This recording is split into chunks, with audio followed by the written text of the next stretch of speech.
Avec Elske Haller, directrice de l'école d'art du Grand Angoulême. Bonjour. Bonjour. Alors, qu'est-ce que l'on peut retrouver derrière l'école d'art? Alors, l'école d'art a trois grandes activités. Une activité de pratique amateur que nous appelons les ateliers publics, dessin, modèles vivants, couleurs, gravure, volume, modelage, cinéma d'animation. Et ensuite, nous avons des interventions en milieu scolaire où les écoles font appel à nous. Et le dernier point qui est important pour l'école d'art, c'est la classe prépa. Nous avons deux classes prépa, une trentaine d'étudiants qui sont accueillis sur le site du centre-ville et sur le site à Basso. On a aussi un autre site en milieu rural, à Dirac, où il y a principalement des ateliers d'enfants, des ateliers de tournage et aussi les workshops quand on a besoin de beaucoup de place. Vous avez parlé tout à l'heure de prépa, justement. Est-ce qu'il y a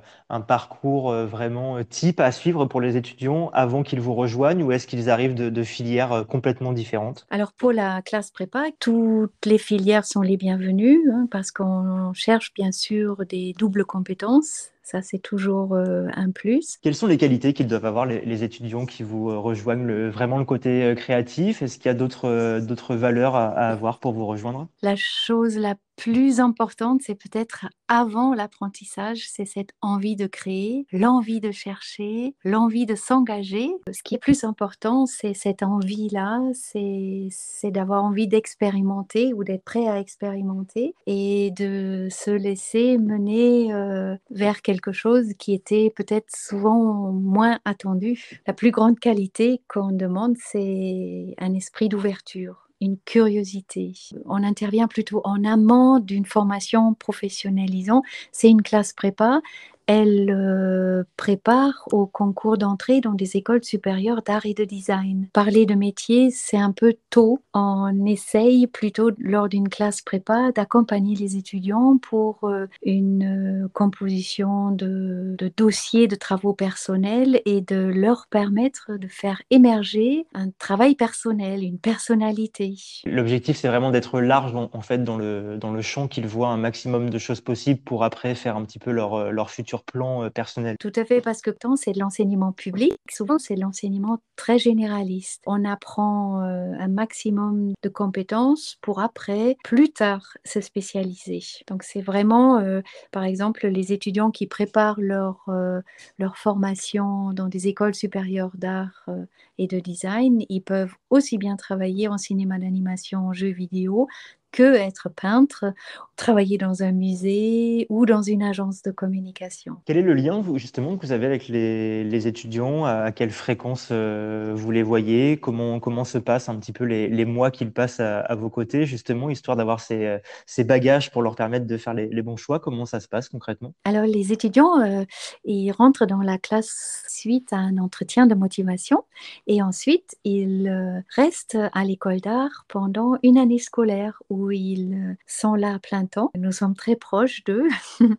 Ils sont accueillis dans des ateliers en début d'année où c'est plus une phase d'immersion, c'est-à-dire où ils apprennent toutes les bases dans les matières fondamentales, mais aussi ils sont déjà éveillés dans ce qui est cinéma, création numérique ou design, que ce soit l'objet ou design social ou design graphique. Et en deuxième partie de l'année scolaire, ils travaillent plus librement sur leurs thématiques avec lesquelles ils arrivent à être le plus proche d'une réflexion personnelle. Nos professeurs, ils sont profs artistes, ils sont tous sortis d'un cursus similable de l'enseignement supérieur. Ils sont majoritairement à plein temps à l'école d'art. Donc l'accompagnement se fait via des ateliers. De plus en plus, les activités sont transversales. On aide un petit peu l'étudiant à faire le lien justement entre la gravure et le volume, entre le dessin et le dessin animé. Et puis ensuite, ils ont aussi des séances de tutorat où précisément on ne parle que d'orientation afin de affiner un peu le plan d'orientation, le plus proche possible de l'étudiant et de son envie plus tard. C'est ça la grande force, c'est que finalement les possibilités sont assez énormes. Vous êtes à Angoulême, en Charente, avec la BD qui prend beaucoup de place, avec Magélis, toutes ces écoles du cinéma, etc.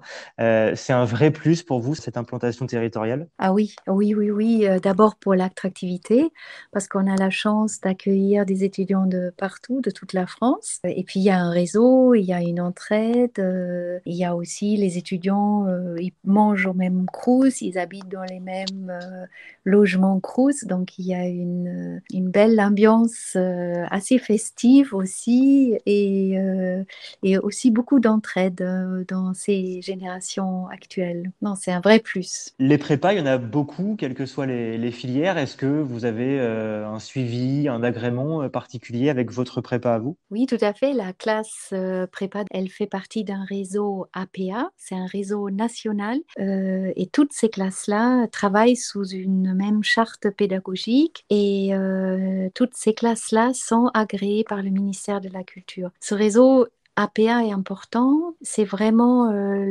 la même continuité que les écoles supérieures d'art et de design qui sont sous tutelle du ministère de la Culture. C'est ce même esprit qui fait aussi un petit peu la différence avec un enseignement du lycée, parce qu'il y a aussi des classes prépa au lycée, où c'est plus une continuité du lycée.